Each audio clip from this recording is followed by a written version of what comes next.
All right.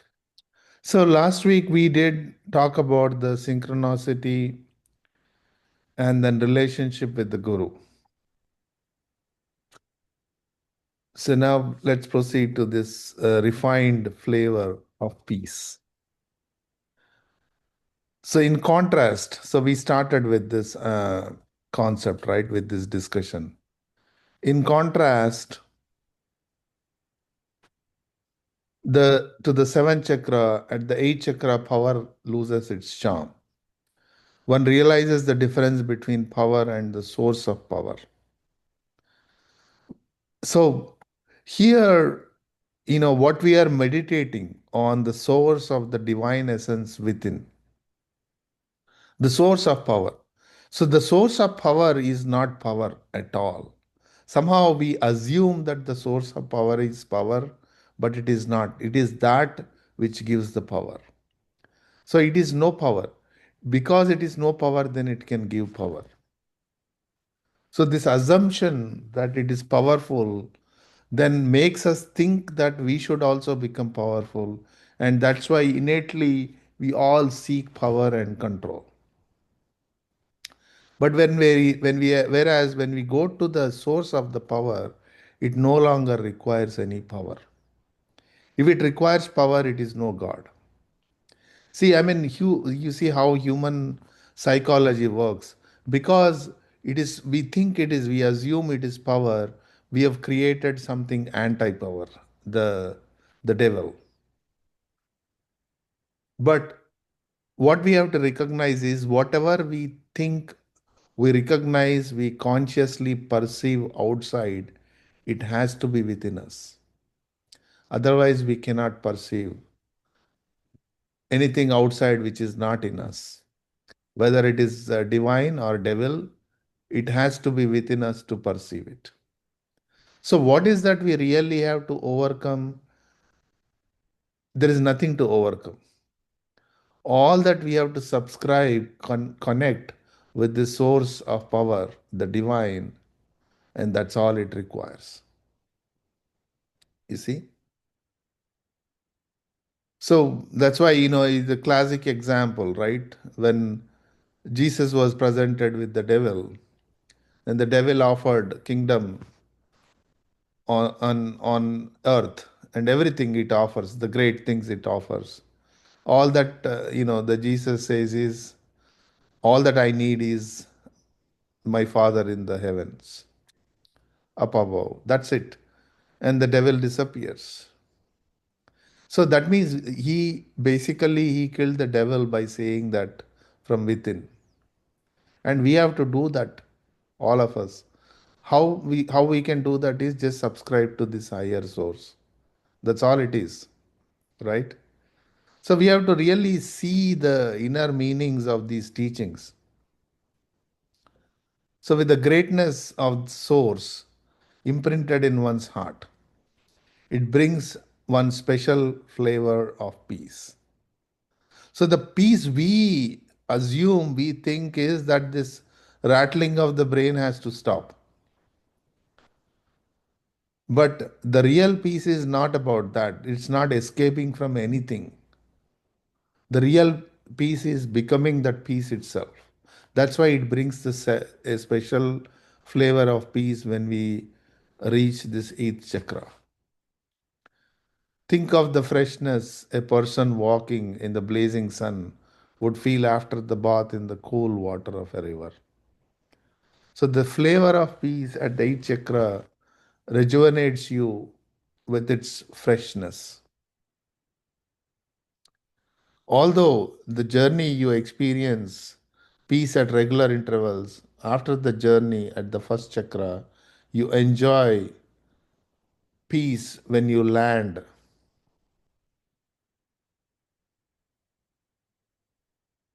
at the second. Similarly, tied from the aftermath of emotion at the third chakra, you feel refreshing peace when you enter the fourth. So as we are moving up, there is a different the flavor, the refinement is changing. So now again, after the ecstasy of power, the seventh chakra, you hit a high pitch of peace at the eighth chakra. So it's as if nature designed the journey with pit stops.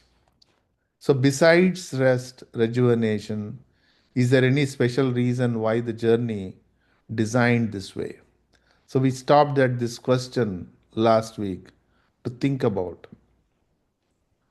why this journey is designed this way. You see, the yogic traditions have special name for inner peace. It is called Atma Shanti, the peace of the soul, if I have to translate it, right? When your Atma, soul, finds peace, such peace is an automatic outcome of soul's confidence that it means chosen for the goal or proper. I'll tell you in a slightly different way how this Atma Shanti has to be understood. See, the soul is never disturbed. Soul is never out of peace. It's our consciousness, it's our mind which is out of peace. Then why are we calling this a peace of the soul, the inner peace? Right? So when the mind or your consciousness comes in contact with the soul, Atman, it experiences an exuberant joy. It finds its home. It finds its. See, when you come home, you suddenly, I mean, after a day's work, when you come home, suddenly there is your mind is tend to relax, correct? Because now you are back home. Similarly, the soul becomes the home for the mind and the consciousness. When the mind and the soul, I mean, everything comes in contact, what it experiences is the divine presence within. So everything feels at home. Naturally, you feel very relaxed and confident because now this is your space, which you understand it very well, right? So if they were not, you would not find the Atma Shanti. See here, the chosen goal is proper. Why the chosen goal is proper? Then what is the goal anyway? And how do you choose it? If I say becoming one with the divine presence is the goal, we don't know what it is like. Like we say in yoga, yoga is to come together, to become one. But we don't know what it is like. We have no clue what is the what we can anticipate through that process of reaching goal. Can anyone say that? No one can say that. Then how can I make that as my goal? It's a question we must ask. We keep saying, oh, we must reach the goal, we must reach the goal. But how do you know the goal? So you can only see whatever, feel whatever is in the offing. What is in front of you? That means what you have experienced so far. But yet it gives you the taste of that. And the taste of that comes because of the transmission we experience in our meditations. And that transmission gives you the state of the goal in every meditation. Because you already experience it, you seek it. Because you already know it, you want it. We cannot want anything, which is unknown completely to us. At least we have to have some perception of it, some imagination of it, to even seek it, right? So that is already within, the soul is within, and the divine is within, and all that experience comes to our conscious state through meditation and through transmission. Then you can say, this is what the state I want to be in permanently. And then we start seeking it, approaching it, And that's why day in and day out, somehow without our knowledge, we are trying to practice this meditation. And we say, okay, I'll get some peace and things like that, but those are very superficial things. The kind of peace we are looking at is of a different flavor. So by the time you come to the eighth chakra, the peace is actualized. You can say that the soul is now at reasonable height from where it can see the see and be reassured. Yes, now I have made my way up. It is an extraordinary condition to have. So before moving to the next topic, I'll pause here for any comments or questions.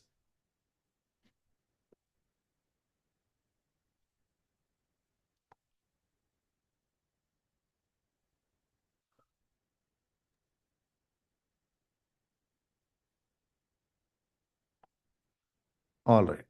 So the matrix movement, renunciation evolves. Do you remember the ending sequence in the movie The Matrix when Neo deciphers the green screen of the flowing numbers? It's when he unravels the matrix and sees it for what it is. The A chakra, something similar happens, but even more exhilarating.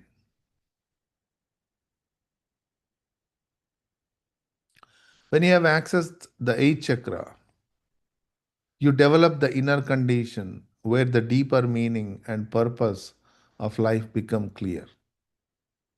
You comprehend the reason for likes and dislikes, the roles of desire, the need for generosity, the value of sacrifice, the importance of humility, and many other concepts finally fall into place.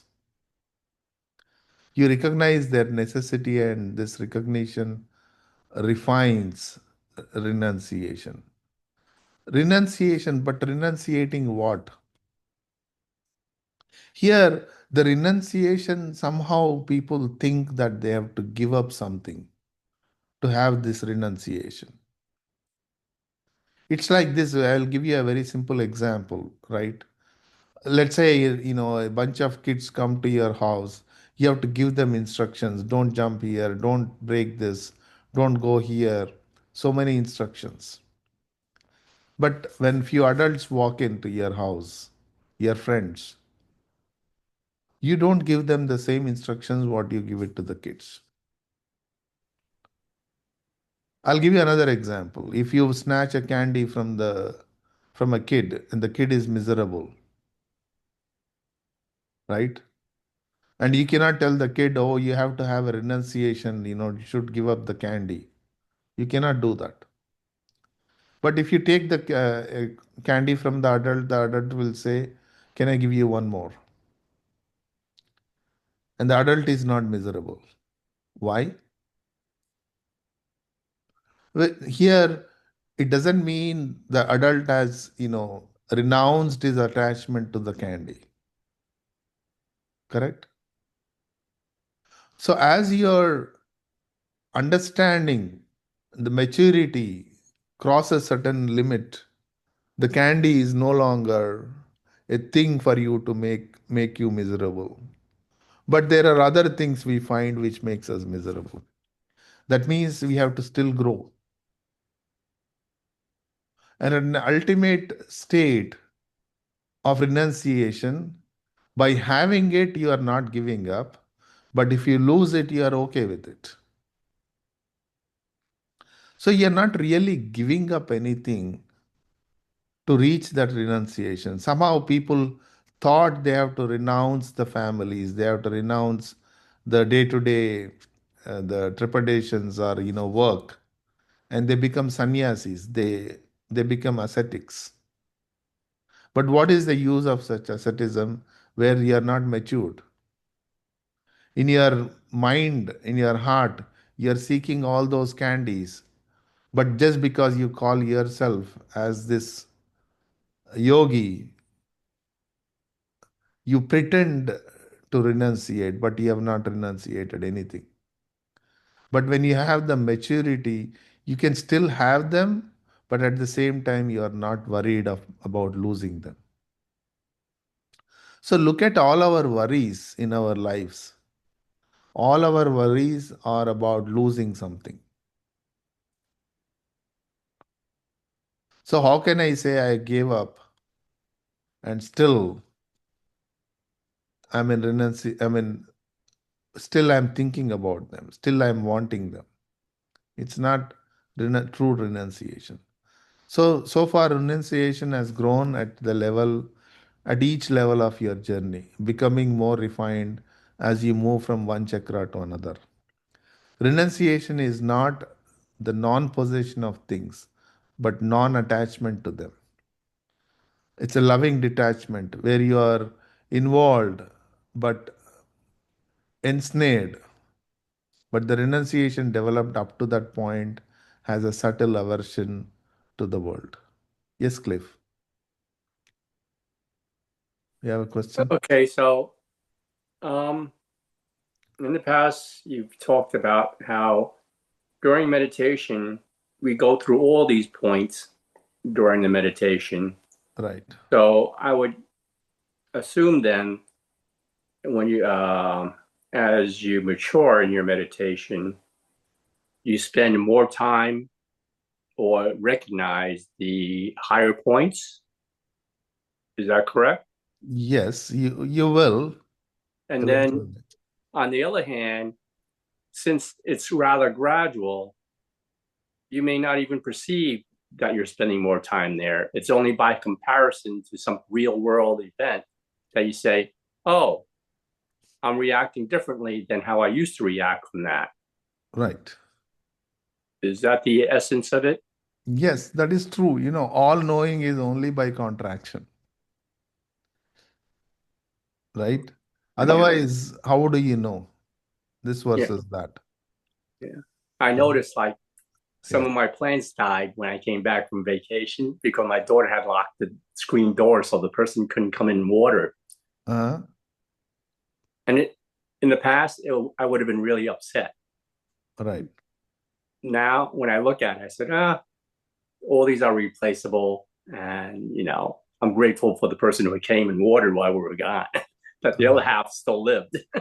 Yep. Yeah.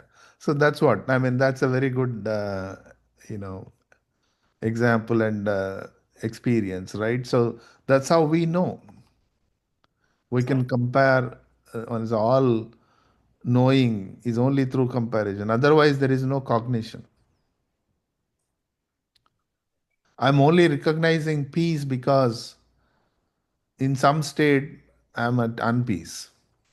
Then only I can say, oh, now today I'm at peace. But if I'm eternally at peace, how do I know that I'm at peace? You cannot know. All right. That's a good experience, right? Okay. So at the eighth chakra, renunciation evolves into another state called the self-withdrawal, uparati in Sanskrit. So in self-withdrawal, you are free of all desires, even those pertaining to the next world. Your mind is centered on the absolute, and your senses are completely purified. You use them for the purpose they were meant for: eyes to see and not compare, tongue to speak with kindness and not gossip, ears to hear only that which is ennobling, and touch that connects and repels. So, in self withdrawal, whatever work you do, there is balance in all senses and faculties. Your experience, peace, and settledness where activity, where activity does not cast the slightest impression of your mind. You feel as if the whole world is like a dream. The modern days psychologists studying the flow state often described as feeling of effortless concentration and enjoyment in what you are doing. Self withdrawal is like a superlative flow state. So we'll continue reading next week. I'll stop here.